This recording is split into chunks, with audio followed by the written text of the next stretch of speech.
Nos da mucho gusto en esta mañana, a través del internet y las redes sociales, llevar a millones de personas ya ahorita en vivo, que están comunicándose y sintonizando esta conferencia a través del internet y de los medios de comunicación masivos, el libro de Daniel. Y nos encontramos en el capítulo 9.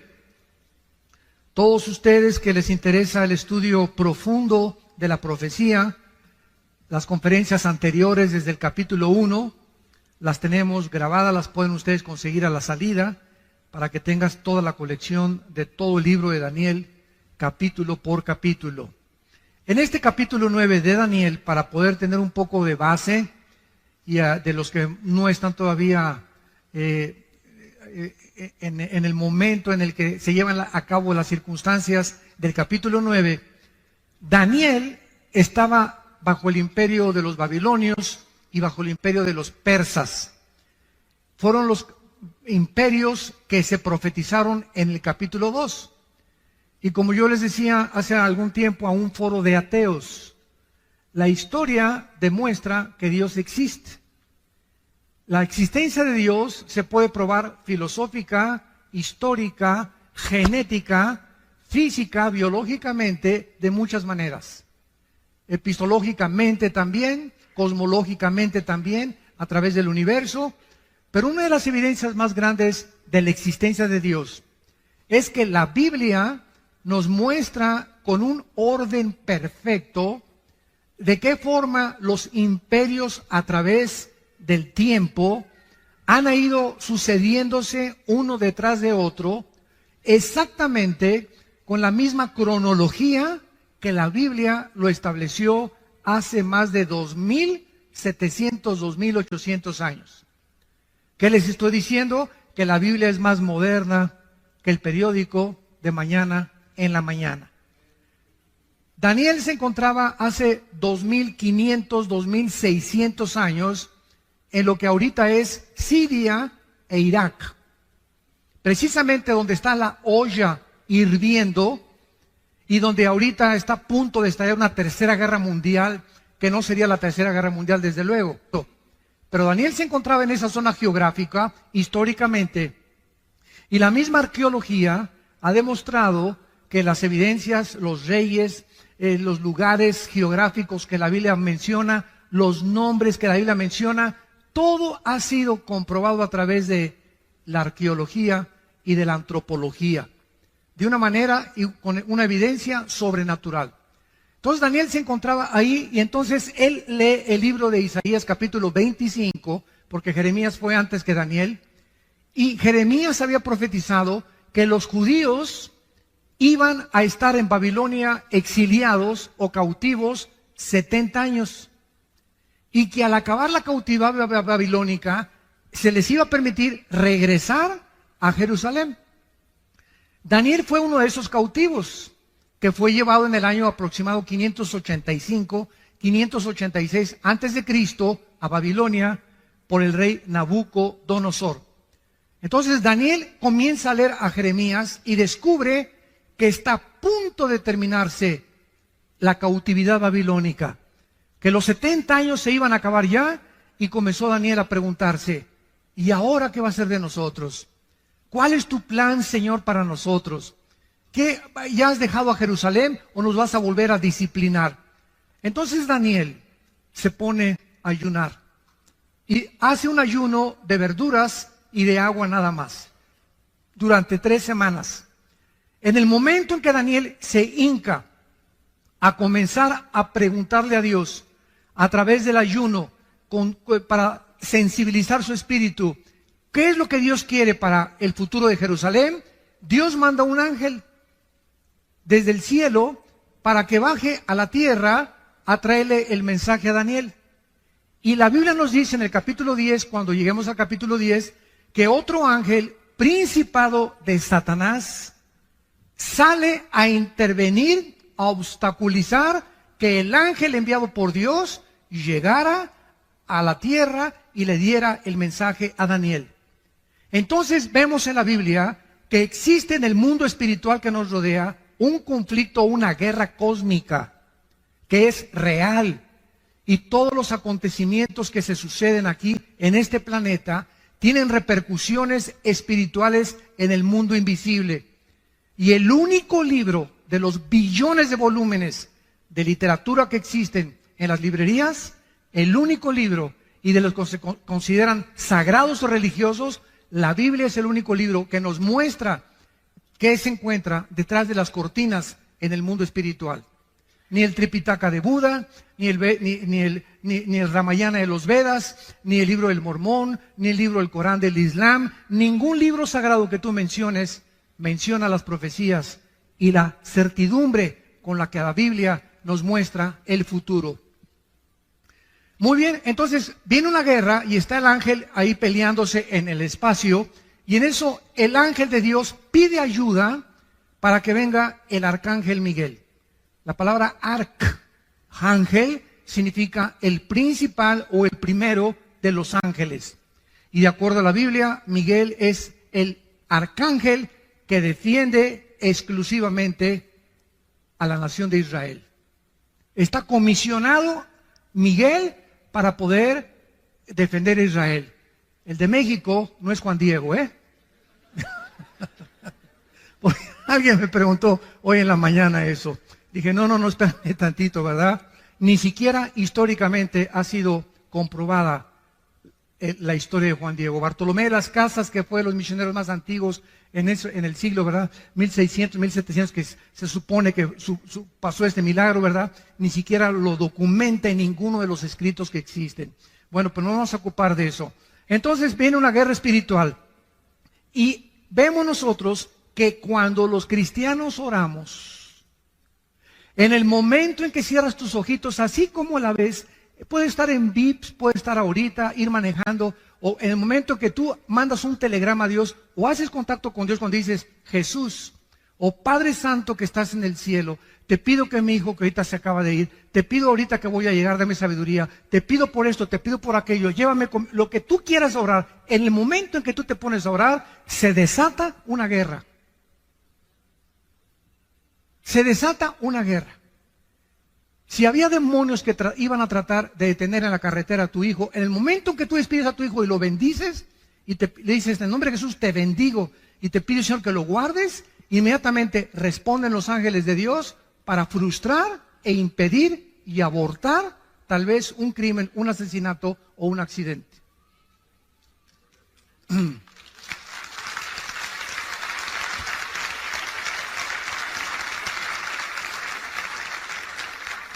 Finalmente, ¿verdad? El ángel llega a la tierra en lo que es ahorita Irán e Irak. Irán en la Biblia aparece con dos nombres. Irán aparece con el nombre de Elam, que todavía es una provincia que está en frontera con Arabia Saudita, e Irán aparece con el nombre de Persia. En 1935 se le cambió el nombre de Persia a Irán. Entonces, todas las naciones que nosotros encontramos, todas las naciones, cerca de 200 naciones que hay ahorita en el mundo, tienen el mismo origen en el capítulo 10 del libro del Bereshit, que es el Génesis. Ahí en el capítulo 10 del Génesis está el origen. Ningún libro de historia, ningún historiador, ningún lingüista, nadie puede decirte el origen ni de las lenguas, ni tampoco de las naciones. Han ido apareciendo por aquí y por allá, pero no el por qué aparecieron y de dónde surgieron los tres grupos o la raza humana, que son los jafetitas, que son los hijos de Jafet, los semitas, que son los asiáticos, y los camitas, que son los africanos. Toda la raza humana, de acuerdo a la Biblia, desciende de tres hombres, hijos de Noé. Jafet fundó todo lo que es el mundo de Europa, que es todo el mundo, ¿verdad?, de la raza blanca. Los semitas, todo lo que es el Medio Oriente y el Asia, y los hijos de Cam fundaron el continente africano. Entonces, esto es maravilloso porque nosotros podemos continuar buscando y escarbando el origen de todas las cosas. En el capítulo 9, versículo 20, vamos a abordar nuestra conferencia y vamos a iniciarla con la lectura de la comunicación de los ángeles a Daniel. Dice así, Daniel 9, versículo 20. aún estaba hablando y orando y confesando mi pecado y el pecado de mi pueblo Israel, y derramaba mi ruego delante de Jehová mi Dios por el monte santo de mi Dios, aún estaba hablando en oración cuando el varón Gabriel, ¿se acuerdan de Gabriel? Fue el que se le apareció a la Virgen María. Fue el que le dijo a María: el santo ser que nacerá en tu vientre será llamado Hijo de Dios. Es el mismo ángel mensajero principal o el correo de Dios. Gabriel, dice la Biblia, es el que Dios envía para darle el mensaje a Daniel. Y dice Daniel: a quien había visto, versículo 21, en la visión al principio, volando con presteza, vino a mí a la hora del sacrificio de la tarde. Y escuchen ustedes lo que dice el versículo 22. Me hizo entender. Todos nosotros tenemos un entendimiento limitado. Cuando yo digo he comprendido algo, estoy hablando, lo he comprendido el 100%. Pero cuando nosotros hablamos de Dios, es un ser o un ente incomprensible. Dios no puede ser comprendido el 100% por ningún ser humano. El conocimiento o la comprensión que podamos nosotros tener de Dios, de acuerdo a lo que calculó Alberto Einstein, un científico alemán nacionalizado norteamericano antes de la Segunda Guerra Mundial, dijo que tal vez el coeficiente intelectual del ser humano alcanzaba un 7 o un 8%. Así que parece que perdimos el 95% del entendimiento y la comprensión del mundo espiritual y del universo.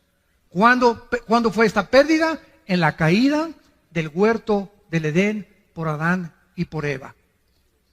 Cuando Adán y Eva se rebelaron contra Dios, el ser humano murió, se separó espiritualmente de Dios y su ADN, ácido de la información genética que traemos en cada una de nuestras células, se descompuso, se deterioró, se corrompió. Y de Adán a nuestros días, los seres humanos nacemos en un planeta y lo primero que hicimos es ontoy. ¿Qué estoy haciendo aquí? ¿De dónde vengo? ¿Quién hizo el universo? ¿Hacia dónde voy? Y entonces estas preguntas, como demandan interrogantes, demandan respuestas, el ser humano inventó dos líneas de pensamiento. Una, las religiones. Todas las religiones, sin ninguna excepción, tienen dos factores comunes denominadores. Todas las religiones, sin ninguna excepción, buscan a algo o a alguien, las estrellas, las pirámides de Teotihuacán, la fuerza, el dios Sol, Neptuno, como tú quieras, buscan algo para poder congeniarse con esa fuerza invisible sobrenatural a través de las buenas obras. Todas las religiones enseñan, llámese mormonismo, catolicismo romano, judaísmo, todas enseñan que tienes que hacer algo bueno para ganarte al cielo. Y además, todas las religiones invocan o apelan a los sacrificios. Y vemos a la gente pues cargando cruces, yéndose a rodillas a la villa, golpeándose la espada con pales, etcétera, etcétera. Sería el colmo, ¿verdad?, que los cristianos digan, es que voy a ayunar para que Dios sane a mi hija. O voy a ayunar para que pueda Dios darle la escuela a mis hijos. Dios no... Si el arcángel le dice, oye señor, ya tiene una semana sin comer, Juanita, ¿le sanas a su hija? Oye, qué Dios tan misericordioso, ¿no? Que está esperando, ya me viste señor, ahora sí me tengo una semana sin comer y sin beber agua, señor, ahora sí me sanas a mi hija. Así es, quería que te sacrificaras y ya que te viera como la lengüita, como los perritos ladrando, entonces voy a sanar a tu hija. Nunca ayunemos para echarle manita de puerco a Dios. Nunca, el ayuno no es para eso. El ayuno es para buscar su voluntad en la Biblia. Y si no tienes tiempo de leer la Biblia, no ayunes. Porque si tratas de ayunar y te vas al trabajo o tienes diabetes, olvídate, ¿verdad? Vas a acabar en el psiquiátrico o en la otra vida. Entonces tenemos que entender claramente, ¿verdad?, la razón por la cual Dios nos dice eso. Y esta es la razón por la cual dice el versículo 22, que Dios tuvo que mandar, esto es antes de Cristo. El Espíritu Santo en el Antiguo Testamento no había bajado. Los ángeles bajaban al mundo y le daban a los seres humanos, como en el capítulo 18 de Génesis, que baja Cristo con 2 ángeles, a hablarle a Abraham y a decirle lo que iba a hacer con Sodoma. Personalmente, verbalmente hablaban los ángeles. Y entonces el ángel le da entendimiento, tiene la facultad los ángeles de hacer entender las cosas antes de que Cristo viniera. Jesús dijo, cuando Él venga, Él los guiará a toda la verdad. Entonces, ahora tenemos el Espíritu Santo y el Espíritu Santo usa la Biblia. Entonces, el ángel es enviado para darle entendimiento de los futuros planes a Daniel y para que entendiera cuál es el futuro del mundo de Israel. Y dice el versículo 22, y habló conmigo diciéndome, Daniel, ahora he salido, fíjate, para darte sabiduría y entendimiento, o sea, algo que Daniel no tenía, y algo que nosotros por naturaleza no tenemos. Todos los seres humanos nacimos alejados de Dios. Romanos 3:23, por cuanto todos pecamos y todos fuimos alejados de la gloria de Dios. Nacemos con entendimiento para las matemáticas, para la física, para la biología, pero nacimos con un entendimiento cero absolutamente de las cosas espirituales. Y como somos seres espirituales, buscamos a través de ¿qué cosa? De la brujería, cartas tarot, bola de cristal, invocación a los muertos, reuniones de mediums, invocar al espíritu de Cuauhtémoc, al espíritu de una chencha que venga, buscar a través de las manifestaciones místicas del budismo zen, de la meditación trascendental, comunicarnos con algo, con alguien, por la espiritualidad, porque somos seres espirituales. Tú nunca vas a ver un conejo así en el campo, y menos a Chita.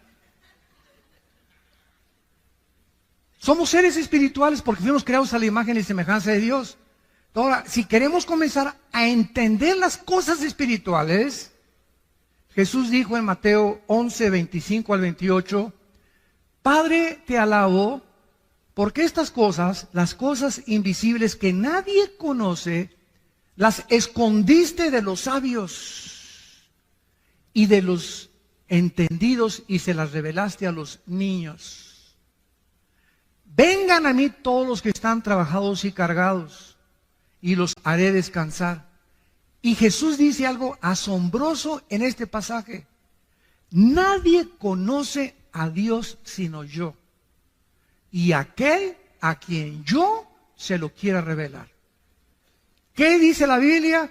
Que no importa cómo busques a Dios, a través de la marihuana, a través de los hongos alucinantes, a través del peyote, a través de la meditación trascendental, a través del budismo, todos son caminos que parecen derechos, pero ninguno te lleva a Dios. Si alguien quiere conocer las cosas espirituales y al Dios vivo, único y verdadero, es a través de Jesucristo. Nada más.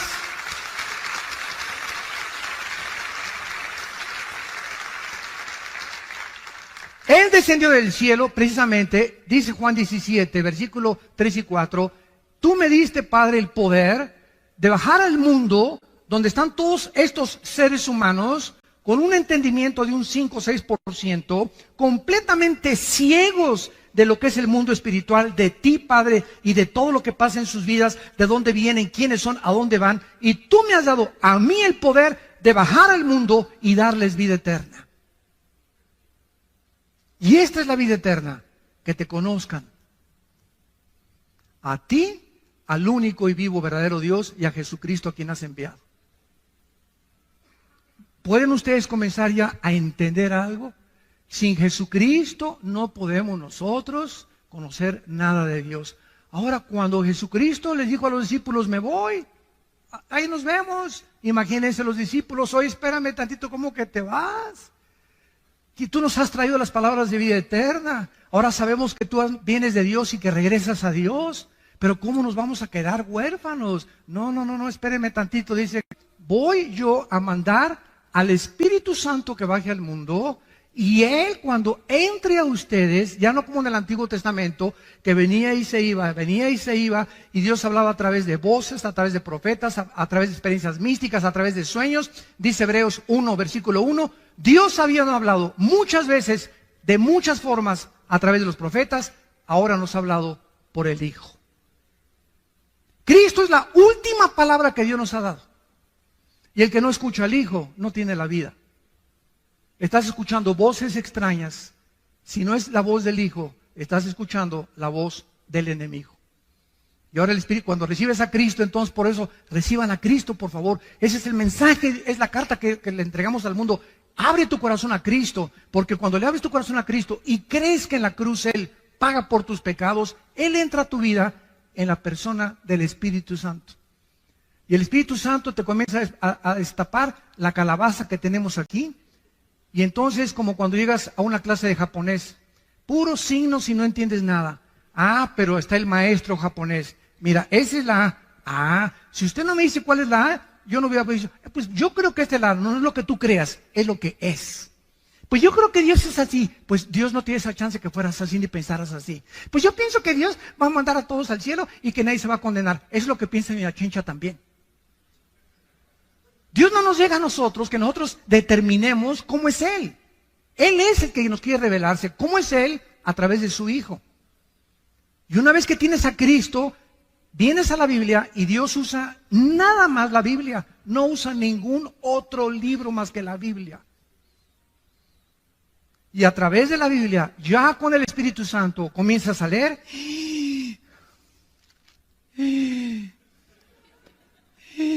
Ah, caray, híjole, qué tremendo. Y comienza sin que te des cuenta a entrar algo, porque ese espíritu, la palabra de la vida, a tu vida, comienza a lavarte, como dijo una persona, a usted le lavaron el cerebro, y le dije, y bien que lo necesitaba. Pero un buen lavado que necesitamos. ¿Qué filosofías? ¿Qué Nietzsche? ¿Qué Marx? ¿Qué Freud? ¿Qué Darwin? ¿Qué puros hombres? Ninguno de ellos fue Dios. Ninguno de ellos murió en una cruz para pagar por nosotros. Es Cristo el único que Dios escogió para darnos a conocer al Padre. Entonces, esta es la razón por la cual necesitamos para entender. Este es el problema del ateísmo. Por ejemplo, el ateísmo es un problema de seres humanos con mente de caracol, con mente de ostión, ¿verdad? Con un 5 o 6%, que porque no quieren entender a Dios. ¿Y por qué? Siempre el argumento de los ateos. Si Dios es Dios, ¿por qué permitió a Satanás? ¿Y por qué permite el mal? Por eso el 95% de los ateos son hombres amargados. El 95% de los ateos son personas amargadas contra alguien que no existe. Qué ridículo, ¿no? Persiguen toda su vida y atacan toda su vida a alguien que no existe. Esto es increíble, ¿verdad? Es contradictorio de una forma intelectual y filosófica, pero es el problema del ateísmo. Oye, espérame, señor ateo, ¿tú reconoces que tu mente es limitada? Y, bueno, si tú reconoces que tu mente es limitada, ¿puede un niño de 3 años de edad entender la ecuación de Alberto Einstein, E igual a mc al cuadrado? ¿Qué es la teoría de la relatividad? No, pues tú eres igual que ese chamaco, cabeza y calabaza. ¿Quieres con tu mente limitada entender los pensamientos, suponiendo y asumiendo ya que existe Dios? Tiene que ser infinitamente superior a lo que nosotros nos podemos imaginar. Y si Él no baja y Él no nos revela y nos dice cómo es inútil tratar en nuestra limitación de comprenderlo. Es imposible. Y se dan cuenta por qué el ateísmo es una filosofía insostenible dentro de la misma lógica y la misma filosofía. Es ridículo. Es una soberbia impresionante. Es que si yo fuera Dios, bueno, pues no eres Dios.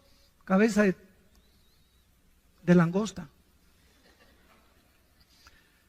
Le dice en esta oración, versículo 23, al principio de tus ruegos, le dice el ángel, fue dada la orden, Daniel.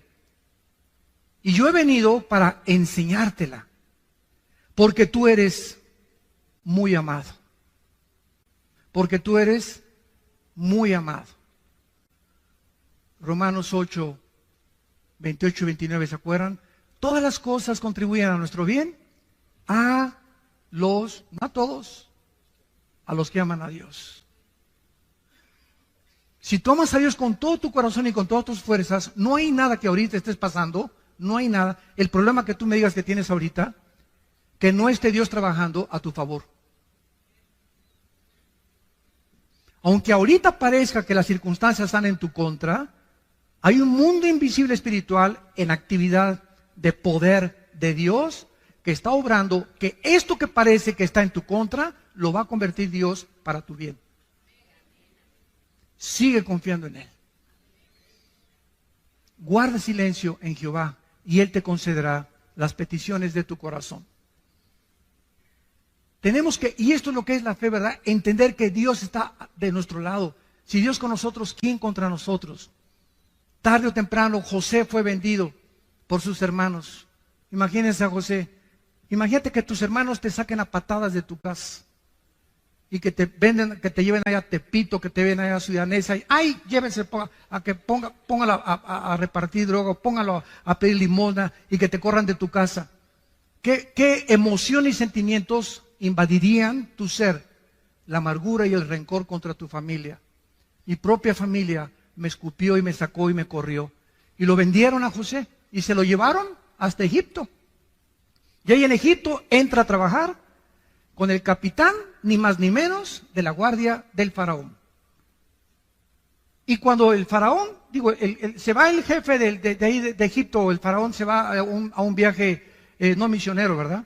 Se fue a un viaje de guerras que tenían conflictos, se queda la esposa del faraón, ¿verdad? Solita, y le decían la leona del Lerma. Era una mujer insatisfecha sexualmente. Y agarra a Josecito, ¿verdad? Pepinillo, ven para acá. Le voy a dar para maravillosa. Para que se acueste bien con Tito. Y lo agrede, y lo agrede, y lo agrede a Daniel. Y por no meter y se echa a correr porque el temor de Dios, agarra su saco ella. Llega Potifar, el capitán de la guardia, y le dice, entonces, este hombre, ¿verdad?, me quiso violar, y lo meten a la cárcel, todavía que lo venden sus hermanos, todavía que se va como esclavo, todavía que lo meten a la cárcel, sale de la cárcel, pasan muchos años, viene el hambre en Egipto, él comienza a guardar la comida para sus hermanos, y cuando sus hermanos lean el capítulo 50 del libro del Génesis, que es donde acaba, llegan los hermanos a Egipto, y José los ve, él ya era gobernador de Egipto, porque lo hace el faraón, el gobernador de Egipto. Al ver a sus hermanos se ponen a llorar. ¿Cómo es posible? Te vendimos y todo. ¿Y saben qué contesta José? Ustedes buscaron un mal contra mí, pero Dios lo convirtió para el bien. Por eso los perdono.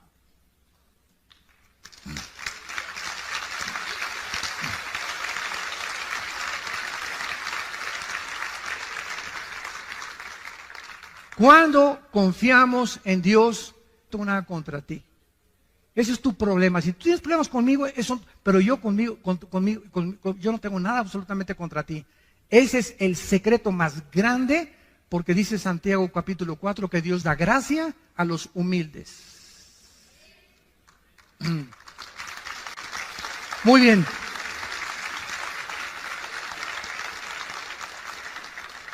Y entonces el ángel le revela lo que se conoce en la Biblia como, yo le llamo el fundamento, yo le llamo a esta profecía de Daniel el fundamento de la escatología. La palabra escatología, para los que no sepan, viene de dos palabras, escatos y logos, que significa el conocimiento de las cosas del futuro. Entonces, un escatólogo es una persona que se dedica a estudiar profecías. Entonces, el fundamento de la Biblia, o sea, nadie puede entender Apocalipsis, nadie puede entender Ezequiel, nadie puede venir y decir, pues yo creo que esto significa, sin entender la profecía de la semana 70 de Daniel. Lo que vamos a ver ahorita en 4 o 5 versículos. Es la profecía más espectacular y la que marca toda la cronología de toda la historia humana. Y la que nos hace comprender por qué ahorita Israel es el centro del ataque. Como alguien me dijo, bueno, ¿y usted por qué nada más Israel? No nada más Israel. Yo aquí siempre traigo el menorá, que significa la iglesia. El menorá es la iglesia, la luz, somos la luz del mundo, los cristianos.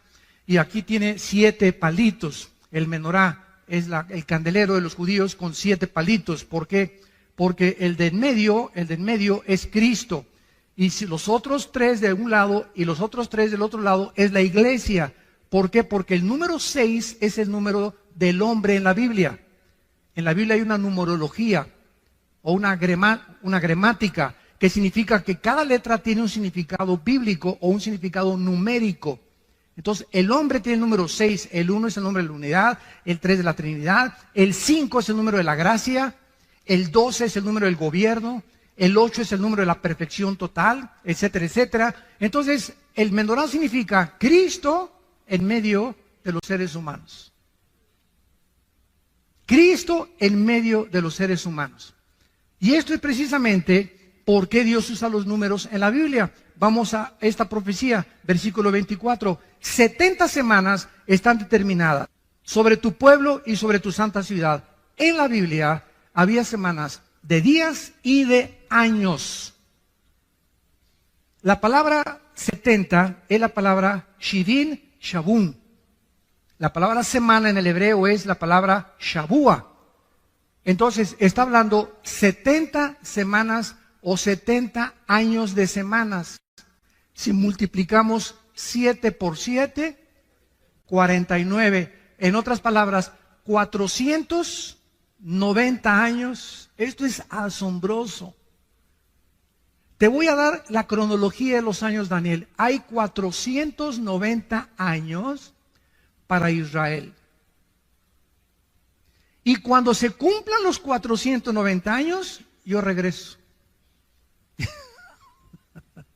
Y cuando los más grandes físicos, matemáticos y aquellos que han estudiado las leyes de las probabilidades también matemáticamente en la Biblia, matemáticamente también se demuestra que la Biblia es algo sobrenatural, han calculado exactamente la cantidad de años que se profetizó. Se lo voy a dar resumidamente para después abordarlo poco a poco.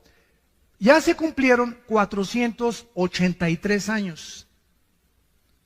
Vamos rápidamente a ver, nos vamos a brincar el 24 para darles un resumen. Sabe y entiende que desde la salida de la orden, y dice cuándo comenzar a contar,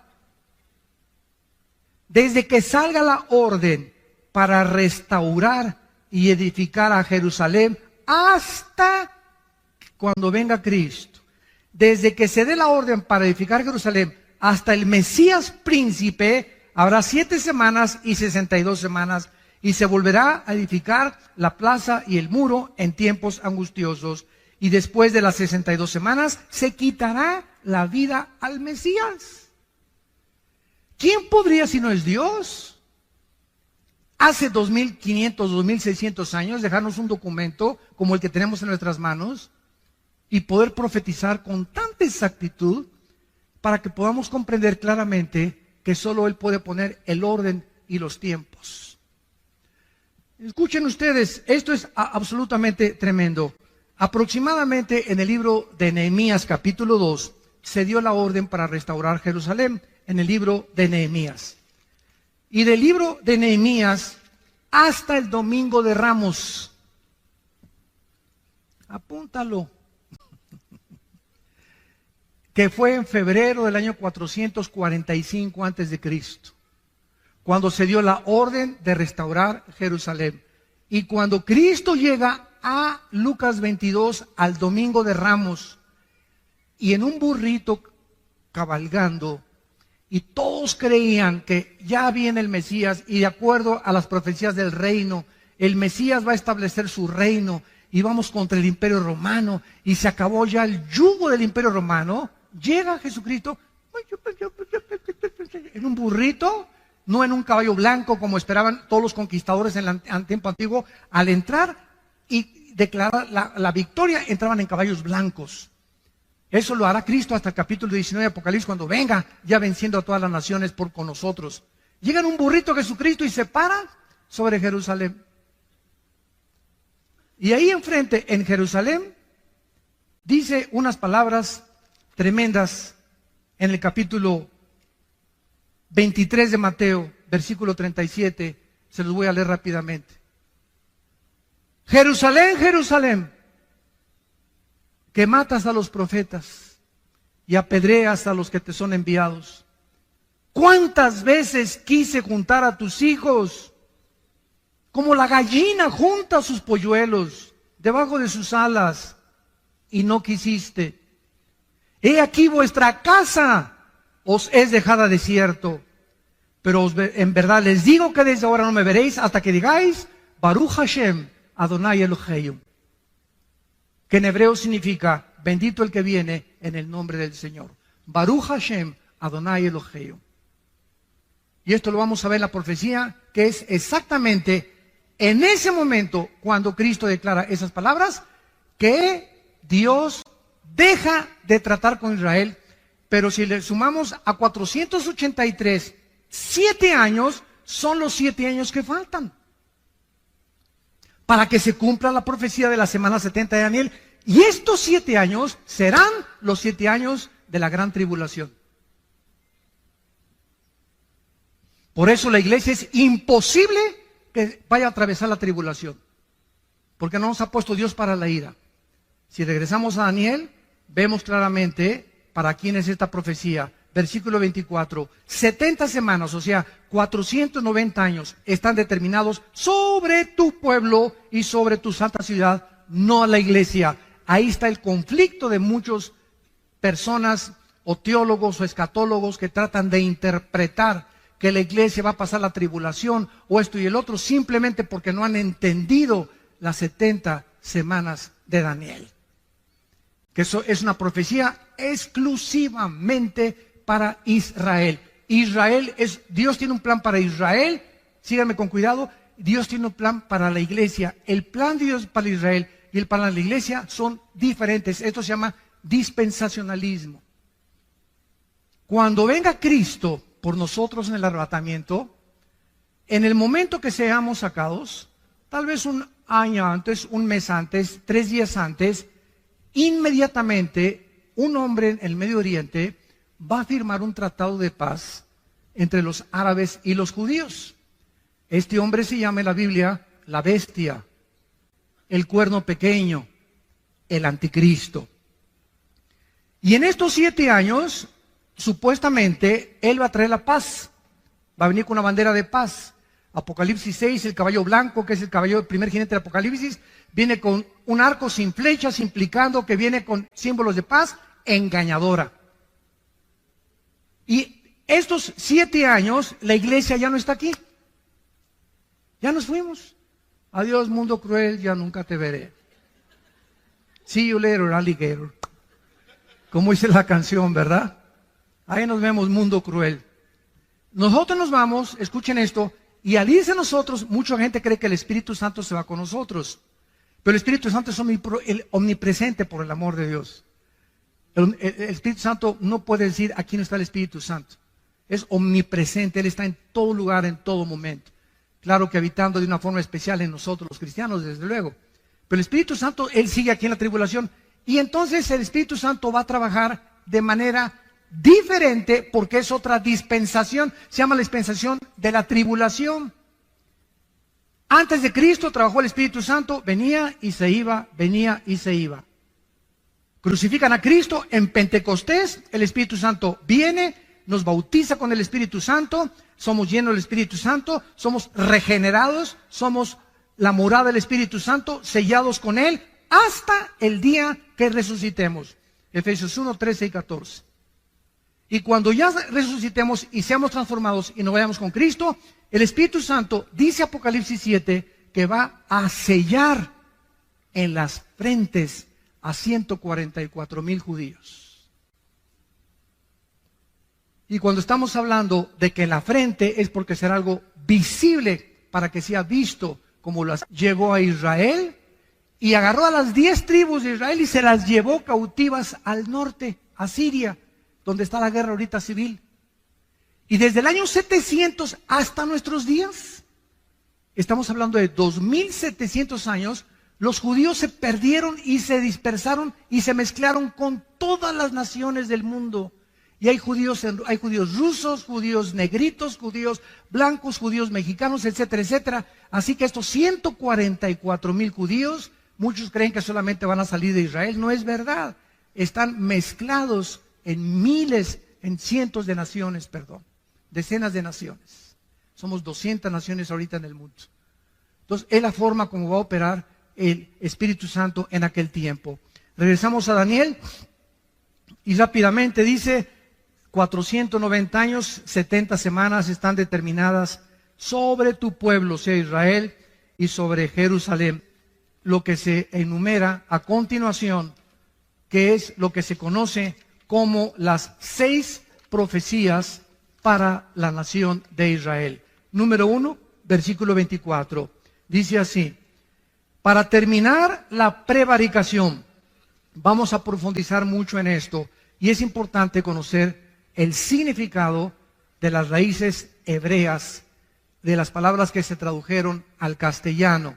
La palabra prevaricación en el hebreo es peshá, con P de papá y SH, así como suena, peshá. Esta palabra se usa el 90% en el Antiguo Testamento y se traduce rebelión. Cuando un hombre es peshá, es un hombre rebelde. O cuando es peshá, es algo que una rebelión que está propagando contra alguien. Entonces, Dios está diciendo, van a pasar 490 años hasta que se termine la rebelión. O sea, el pueblo judío actualmente está en rebelión contra Dios. ¿Sabían ustedes, verdad? Gracias a Dios que hay, se calcula, 150,000 judíos, estoy hablando étnicamente, que ya aceptaron a Yeshua o a Jesús como su Salvador. Y se llaman congregaciones mesiánicas. Y casi siempre cuando hay un movimiento en la historia cristiana que se está gestando, por ejemplo, viene el movimiento carismático y se fueron a un extremo. Viene el movimiento de las lenguas y se fueron a un extremo. Viene el movimiento del mesianismo y se fueron a un extremo. Pero todo tarda tiempo porque somos bien imperfectos. Somos bien imperfectos. Entonces, para que cuaje la gelatina y para que se cocine el arroz, necesita meterse un tiempo, ¿verdad? El pastel se mete a que media hora en el horno y todo tarda hasta que ya sale cuajadito, ya sale cocido, y hasta que esté cocido no se puede comer. Y así pasa con los movimientos en la vida cristiana. Yo me recuerdo en los 70s, yo me convertí en el 74, yo llegaba a iglesias donde Dios sabe que estoy hablando la verdad. Y me agarraban con pinzas la lengua y me la jalaban y me decían, hablen lenguas. Y me jalaban la lengua con pinzas como de madera para que hablen lenguas. Y me daban zapes por detrás. Hable. ¿Cómo hablo así? Menos voy a hablar con esas pinzas en lengua, ¿no? Y después ya llegó al extremo completo, pero ya fue el extremo total cuando dijeron que si no hablabas en lenguas, no tenías al Espíritu Santo. Dios mío, Ave María. Y se aceptó como algo que si no hablabas en lengua no tienes el Espíritu Santo. O sea, la iglesia se divide entre los que tienen lenguas y si no lo tienes, no eres cristiano pero sin el Espíritu Santo. Espérame tantito, si soy cristiano tengo el Espíritu Santo. Porque la palabra cristiano es ungido, pequeño. ¿Quién es un cristiano? No es el que va a la iglesia, no es el que pertenece a una religión, no es el que es bautista, presbiteriano, nazareno, o Villanueva para México, Amistad Cristiana. Es la persona que tiene al Espíritu Santo, no importa dónde tú vayas. Claro que tiene que ser congregación que tenga las bases, la autoridad de la Biblia, desde luego, ¿no? Pero lo que nos hace cristianos no es el edificio ni la denominación, ni el bautizo, sino tener al Espíritu Santo. Es lo que te hace cristiano y eres mi hermano y mi hermana en Jesucristo. Entonces, esta rebelión contra la autoridad de Dios se va a terminar. Veamos en Zacarías capítulo 12, Zacarías 12, ahí brínquense unas páginas después, sigue Joel, de Daniel, Jonás, Nahum, como unas 20 páginas yo creo. y llegamos a Zacarías 12. ¿Se acuerdan la expresión de Cristo cuando llegó a Jerusalén? Que acabamos de leer en Mateo 23.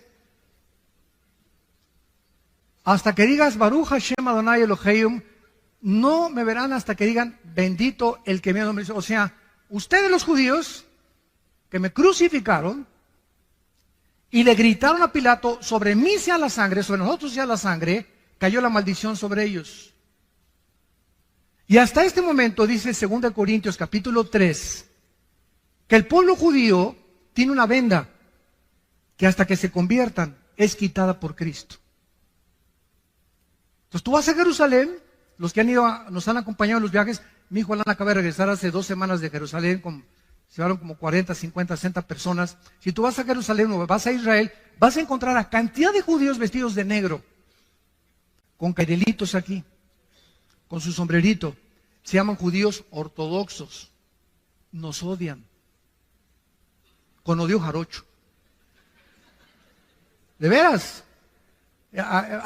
No me acuerdo, hace 4 o 5 años cuando fuimos, que estábamos en la tumba de David y entramos a orar y estábamos así, éramos como 10 hermanos agarrados de las manos dentro de la tumba de David y entró un judío con una talid, así, y comenzó a gritarnos a todos y nos comenzó a insultar, etcétera, etcétera, y todos para atrás, ¿no? Y teníamos ganas de descontarlo, ¿verdad? Pero y vamos a dar un buen testimonio, ¿verdad? Y se casó y se salió, ¿no? Pero es enervante para ellos oírnos orar a nosotros y pronunciar el nombre de Jesús. Entonces, ese es el grupo que son los fariseos del siglo XXI. Pero hay cantidad de judíos que ya aceptaron a Cristo como su Mesías.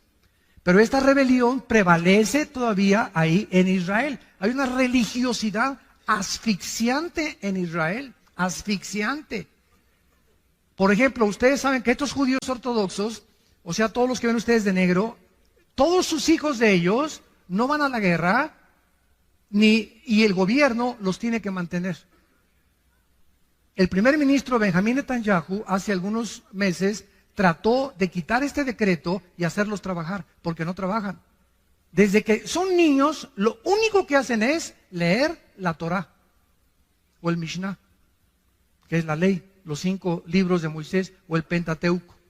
Y es a lo que se dedican, nada más, la pura leer. Y están siempre, leen y leen y leen. Desde chiquitos crecen eso, no van a la guerra, no trabajan y el gobierno los sostiene para mantener las tradiciones judías. Y es inconcebible, ¿verdad? Es ridículo, ¿verdad? Pero Netanyahu no le aprobaron el proyecto que hizo, ¿verdad? Y no pudo alcanzar nada. En Zacarías 12, dice el 9 al 10, hablando de este día futuro, que es futuro cuando Israel se convierta, y en aquel día, está hablando cuando Cristo venga, yo procuraré destruir a todas las naciones que vinieren contra Jerusalén. Y derramaré, escuchen, derramaré hasta ese tiempo, derramaré sobre la casa de David y sobre los moradores de Jerusalén espíritu de gracia y de oración, y mirarán a mí a quien traspasaron. Y llorarán como se llora por hijo unigénito, afligiéndose por él como quien se aflige por el primogénito. No será hasta que él venga y lo vean con sus llagas en las manos. Y digan, caray, él era Jesús.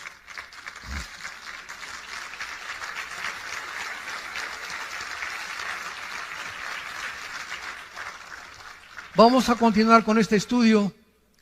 Pero es impresionante la cronología bíblica, es impresionante el contacto que la Biblia nos da con el mundo que nos rodea, con lo que está pasando ahorita en el mundo con las naciones, y la comprensión que el Espíritu Santo nos da a los cristianos, que la gente privilegio que experimentemos, que nunca se manifieste en orgullo, nunca, nunca, nunca, porque pierdes la gracia de Dios. Que este privilegio, esta experiencia que tenemos de tener a Dios en nuestras vidas, nos humille al contrario, y saber que es por la gracia que yo cada cada semana mínimo le digo a Dios, Padre, ¿de dónde me sacaste? Me acuerdo de dónde me sacó Dios. Cuando yo me convertí, yo no era nadie. Estaba en el suelo, en el lodo estaba. En el lodo estaba, revolcándome en la cochinada. Ahí estaba yo.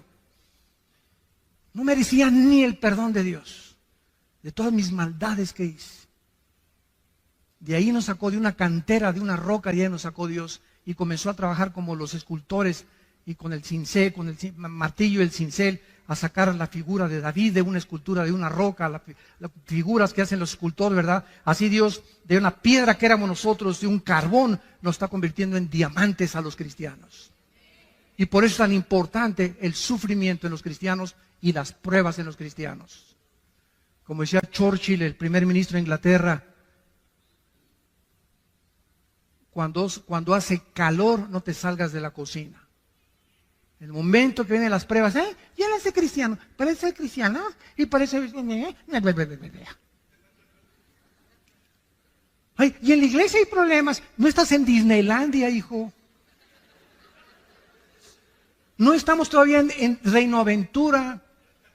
En la casa, en la iglesia, no hay ninguna iglesia perfecta. Todos está trabajando Dios con nosotros, con todos nosotros. Tenemos que tener paciencia y aguantar, porque nos está forjando a través de este fuego y purificando nuestros corazones a través de las pruebas, para que pueda brillar la paciencia y la fe brillar con máximo esplendor, porque es lo más valioso que tenemos, la fe que Él nos ha dado en su Hijo Jesucristo. Oremos. Padre, gracias por tu palabra en esta mañana, en esta tarde también. Gracias por la esperanza bienaventurada que aguarda nuestro corazón de ver a tu Hijo en persona. Que cuando Él ascendió al cielo para despedirse de sus discípulos y comenzó a elevarse en el aire, los ángeles aparecieron y les dijeron a los apóstoles: ¿por qué miráis así al que se va? Porque exactamente como se va, regresará físicamente a establecer su reino entre ustedes. Y en aquel día secará vuestras lágrimas. Y en aquel día será como la mujer parturienta, que durante 9 meses ha sufrido. Y cuando el niño viene ya al mundo, se rompe la fuente, los dolores aumentan, pero cuando tiene esa criatura en sus brazos, todavía dice que venga el segundo o el tercero.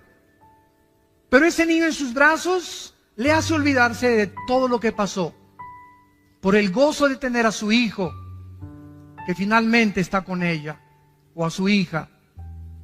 Y cuando tú vengas, esto le dijiste a los discípulos: así será con ustedes. En el mundo tendrán aflicción, pero confíen, yo he vencido al mundo.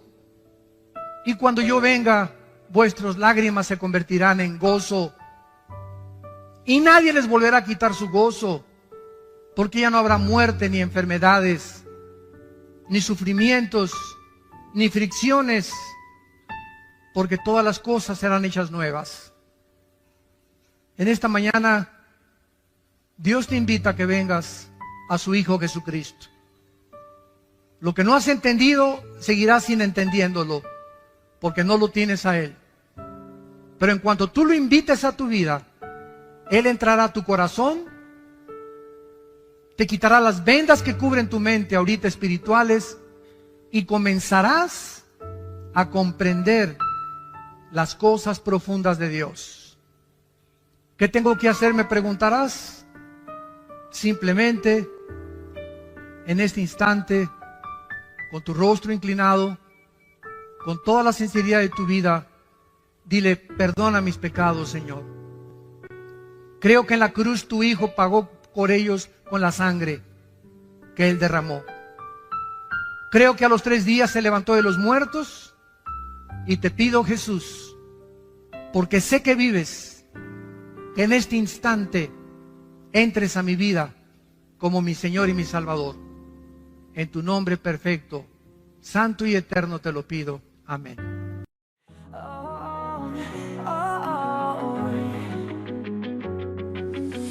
In the dark where shadows play, heartbeats echo in dismay. Lost the map to yesterday, words too sharp to ever say.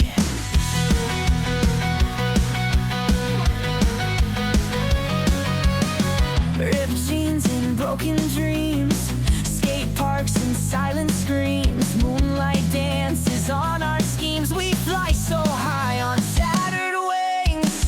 Tears fall like rain on a midnight show. We're bound by secrets only we know. Holding tight but letting go. This love is a reckless rodeo.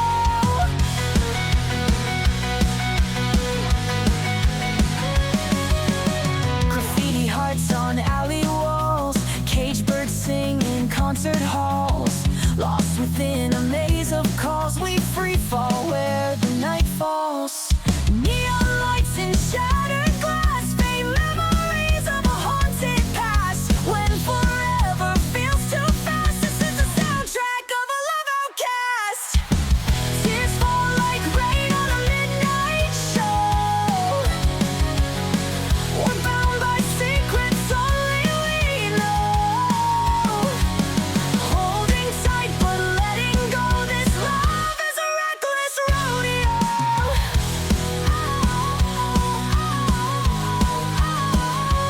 So we ride through the chaos, wild and free, chasing dreams that may never be. In the ashes of what we see, we're the fire, we're debris.